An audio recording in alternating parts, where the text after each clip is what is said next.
sudden and unceremonious sacking of Mark Harvey and the then imminent arrival of new coach Ross Lyon.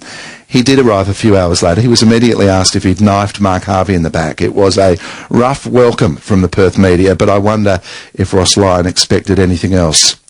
Well, a week on, the new coach has been installed. He's met the players, and at least some of the outrage of a week ago has quietened as pragmatic talk about a new future takes over. Ross Lyon, good morning to you. Good morning. First question, given the front page story in the West Australian earlier in the week, how are you riding the roller coaster of the international share market?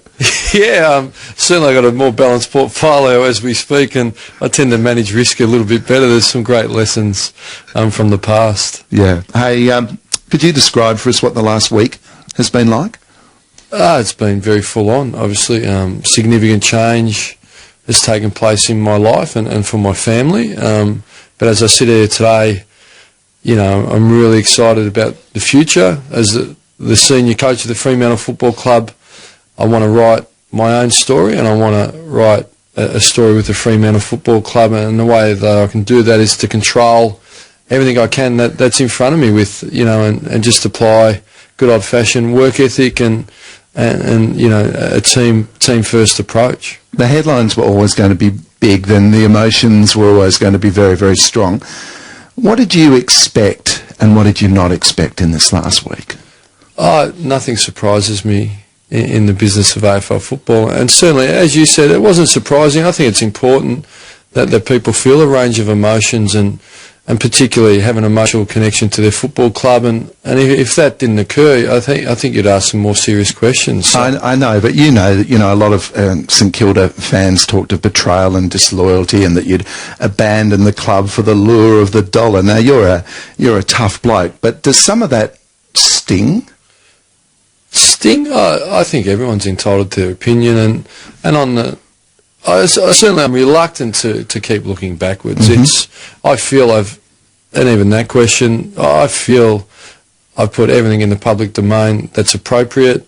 I've certainly put enough information out there on how I was feeling and what occurred for me and the reasons that I made my choices. And is it a storm that just blows over, and do you know that from long years of experience that whatever a situation, it does pass, and then it gets replaced by the next challenge? Well, I'm certainly not flippant and dismissive of everything that's occurred, but certainly life's full of moments, you know, and death's one moment, birth's another, and challenges throughout your life. That there's plenty of moments. So it's a moment that at some point I'll reflect on, but I haven't got the luxury of living in the past, and I'm really determined to make the next moment the most important moment. I don't get stuck on results of the past, whether they be super positive or super negative, because all you do is use them as learnings and push on forward. Have people been genuinely, spontaneously nice to you yet since you've been here?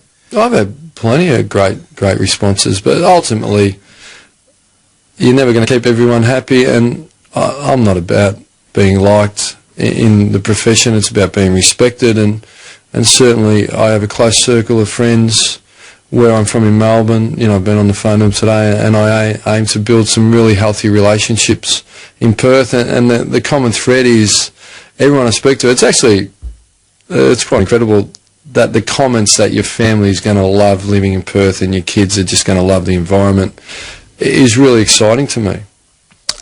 How do you keep some of the football realities from your family? How do you shield them? And I ask that because, you know, who needs to tell you that you've come in to a goldfish bowl that's just got 2 goldfish in it? Yeah, well, it's sort of, well, there's only 2, but it's a smaller pond, I suppose, you know, and everything's a little bit closer. But I think your question is, how do I protect my family? Yeah. In relation to what? Well, just in relation to the fact that you'll see, I think you will see a lot more stories written about you here than you may have seen in the Melbourne press, and there'll be much bigger headlines, and a hamstring injury or an offhand remark by you will be this big here. Well, I think I'll have to learn to deal with the new reality and the new paradigm that I'm about to experience, and that's where your experience needs to be brought to hand. And you know, but I think if you treat everything, put everything in context and with respect, and if your intentions are healthy, you tend to come out okay. My guest this morning is new Fremantle Football Club coach Ross Lyon. Adrian Beck via Facebook this morning asks, Ross, what aspect of Freo's game plan needs changing first of all?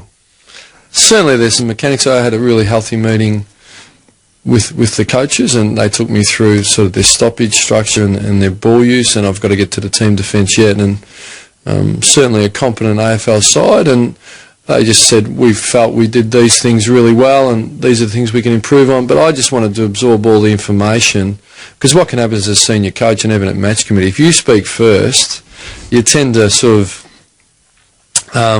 suppress maybe some views. Maybe shape their response. Yeah, so you've got to be careful that you don't do that. So I've really come in and asked the questions, open-ended questions, and let them put forward the information to me. So, and certainly I've got a view how I think the game needs to be played and what you need to do to be successful in this competition. So at the right time, I'll make the adjustments where I see appropriate. Keep your cards comparatively close to your chest. Don't give too much away in those early conversations. Just be the coaches. Yeah, just be the bloke who's listening. Yeah, that's the aim. You know, I ask some questions that I'd expect some responses to, and obviously, you know, that relationship and that trust has to be built yet, but I know they're keen and enthusiastic. You know, words, relationships, trust, loyalty, all those words that have been bandied about in the last week. Is there a message you have for Fremantle fans who are proud, loyal and passionate? You also ask them to be a bit pragmatic too, in that a coach that was well liked is gone and a new coach is there. Do you ask loyalty from fans, or should fans ask loyalty from you, do you think? I know it's all a bit philosophical, but... Yeah, it is philosophical, and loyalty. Clubs, and well, I love the Manchester United philosophy, and they have great players, and obviously they're a long-term coach, but it's about the club. And I think traditionally AFL clubs, sometimes, you know, the club identity is linked very strongly to individual players, and I think in your own backyard you've seen some great players leave West Coast Eagles, but at the end of the day the fans are associated with the club and the club's brand and the club's, you know, what we stand for, you know. What do you want the club to stand for? Because... Well, just sort of back to that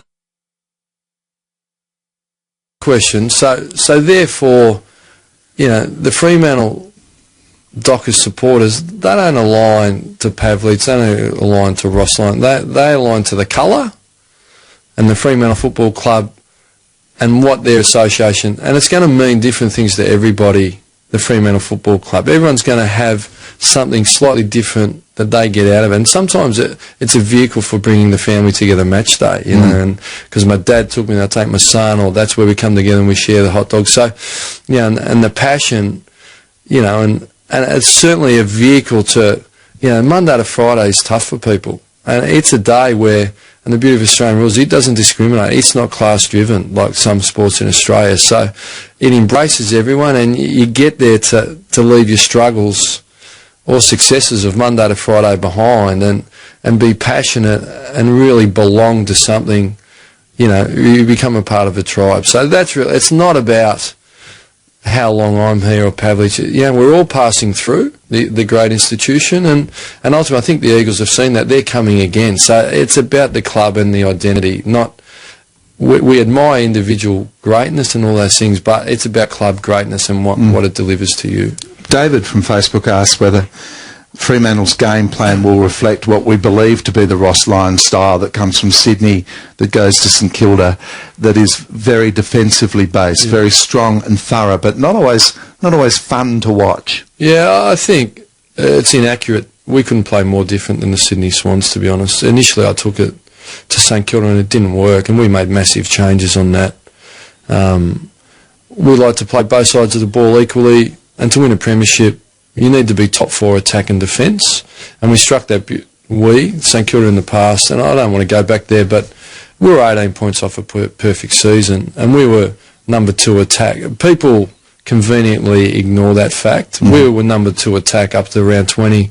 We were top 4 attack and defence, but certainly there are times where you're going to be hanging on in games, and you need to be able to defend and hang on until it turns, and quite simply, you need to be and I'm really au fait with that. You need to be great on both sides of the ball to win it, or incredibly extreme in one. But what happened is because there was some significant changes in how defence occurred, and really, so you used to get in trouble for flooding, now you get in trouble for trying to stop it in your front half. So, and I think once you get a perception, it's a little bit hard to leave behind. So I think it's almost a relic of the past in my early days at St Kilda, and certainly we're going to be capable of scoring quickly when we need to. And we've now heard that is a half-forward line where Matthew Pavlich plays most of his time. Well, that's the aim. Is that going to be reality? That's the aim. But certainly, if Mundy goes down and Hill goes down and Fife goes down and Morabito's not there, well, guess what? Pavlich will be in the midfield. Hey, that's not going to happen. Tell me it's not going to happen. Hey, do you ever watch the Mungrook footy show? I've been on the Mungrook. Gillan McAdam's a good friend of mine, and Chris Johnson. Tom Hafey was on it last night. What a fantastic man he is, and he observed that football coaches have to be the most enthusiastic and passionate people at a footy club. Do you think that's true? Yeah, and what he's really alluding to there, and I know my old players have said to me, we know what shoes you're wearing, what cracks they got in them, and one player said to me, whatever you say to us after the game, I'll be thinking about it for 2 days. So what you become when you become a senior coach, you become a leader of not only your team, but your football department and club. So often it's body language, it's not always the spoken word. So they're looking for you for direction and to lead them under pressure. And I spoke about it, I remember I read a quote once, you show me a CEO that rolls up early and works late and works hard and treats his people with respect, I'll show you a workforce that mirrors that, and conversely it works the other way. Yeah. So the work ethic thing will matter enormously. I have to, in our last couple of minutes, ask you what your thoughts are. Who do you think the likely grand finalists will be next week? And can we look at tonight first and foremost? Yep. Who's playing tonight? That's how busy I've been. How am I going? No, I do care. Who's on tonight? It's Collingwood. Collingwood-Hawthorn. Yeah, Collingwood-Hawthorn. I think Hawthorn have a real chance if they can hang in the game and not get blown away early, because there's certainly some thin preparation in 6 of the Collingwood players. So if it's a brutal final and it goes to the wire, and I think you saw West Coast really run over Collingwood in their last game, whereas if they had taken their opportunities, they could have won that game. So I think Collingwood would be concerned.